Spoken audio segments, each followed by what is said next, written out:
Mãe só tem uma. Quem nunca ouviu ou quem nunca falou essa frase?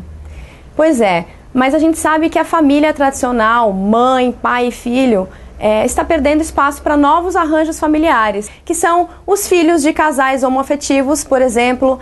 Tem também um tema muito polêmico que pouca gente sabe, que é os direitos da mãe barriga de aluguel ou a barriga solidária. Então, como funciona para a mãe que gera esse filho, mas não é a mãe, e para a mãe dessas crianças que são geradas em outra barriga, que normalmente são de familiares, por exemplo. Mas também tem a mãe social. Você sabe o que é a mãe social?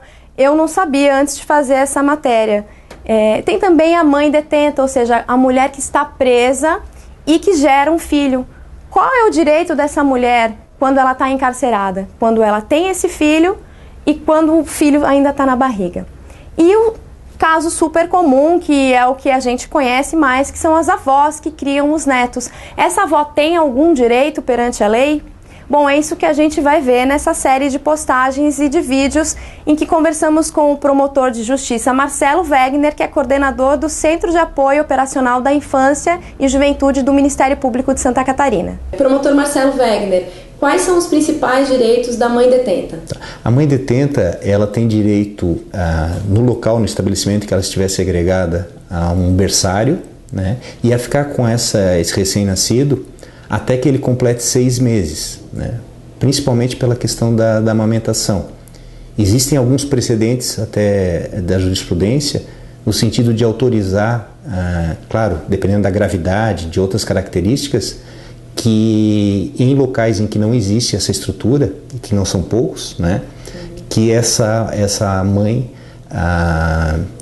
receba esse benefício da prisão domiciliar. Quer dizer, que ela possa ficar em casa com a criança, né, claro, com uma série de restrições à sua liberdade. Agora vamos falar sobre a mãe social. Doutor Marcelo, o que é a mãe social? A mãe social, que agora eles chamam de cuidadora, né, ela está previsto em lei que ela tem direitos previdenciários, direitos trabalhistas, é a mãe que cuida daquelas crianças e adolescentes que vivem em casa-lar, né? Que por alguma situação elas foram retiradas da família biológica, eventualmente por questão de uso de drogas ou porque os pais estão segregados, inclusive, né? E aí essa mãe tem o direito, o dever, né, de fazer o cuidado efetivo dessas crianças e adolescentes, inclusive com relação à educação, disciplina e tudo mais. Um tema muito polêmico e controverso são as mães de aluguel, barriga solidária ou barriga de aluguel.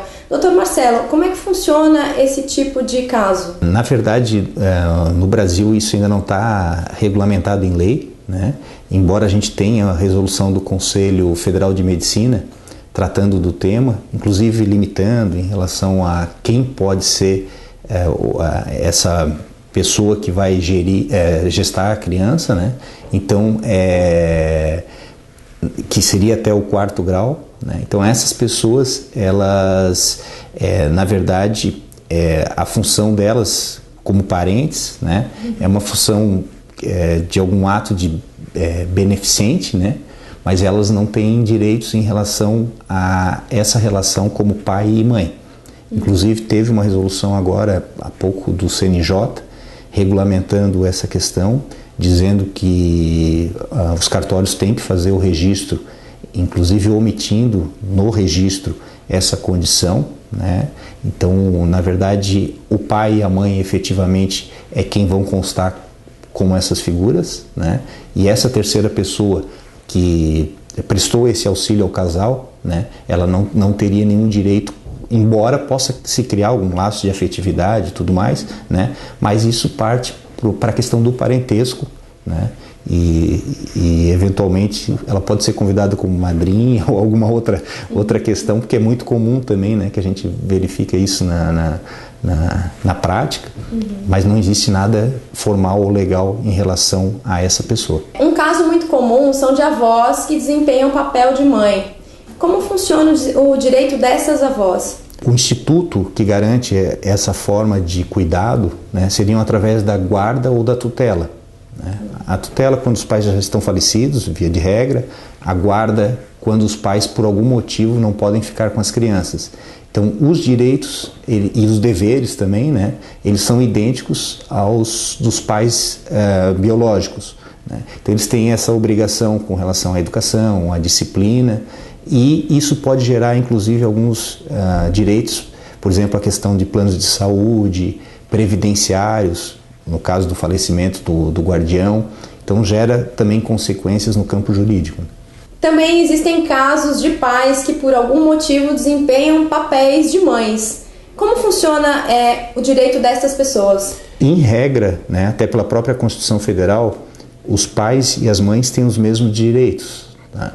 Mas, com relação a esses casos, por exemplo, pais, quando a mãe falece no parto, né, está previsto isso na CLT, tem direito a receber a licença maternidade, o mesmo prazo da licença maternidade, para que eles possam fazer esse cuidado com as crianças recém-nascidas, né? Então eles podem ficar até 120 dias se for numa empresa que não está vinculada à empresa cidadã, e se for uma empresa cidadã, houve uma alteração legislativa, esse prazo pode se estender até 180 dias. Né? Então tem essa perspectiva, né? Sim. E no caso dos casais homoafetivos? Nesse caso de casais homoafetivos, ou às vezes até quando a adoção é unipessoal, né, ela é feita apenas por um homem, então existe essa precedentes jurisprudenciais autorizando também essa extensão do prazo de 5 dias, que seria o prazo da licença paternidade, para inclusive 120 dias, inclusive também por essa questão, né, dos cuidados com a primeira infância, como é importante a criação desses vínculos afetivos nesse primeiro momento.